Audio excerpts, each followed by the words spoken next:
Okay, let's come over and look at the Nasdaq. Now the Nasdaq is slightly different. I've got this 1, 2, 5 up into yesterday's high, A, B, C. We're right at the 618 retrace and we're bouncing off it this morning.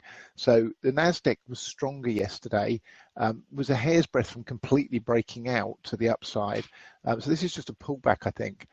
Watch 76.86. If we can take that out, then we should be on our way up 78.06 and ultimately to just over 8,000. If we take out 75.77, then we're going to come one stage deeper against this one before we go up in the Nasdaq as well. And then the YM is still holding this area for a 4, which is kind of what I want to see it do. I don't really want to see it a lot lower than where we are now. It can come down one more level, but it would look better if it just heads straight up. So let's see what that gives us this morning as well. And then I'll look at the larger accounts over the weekend once we've got today out of the way.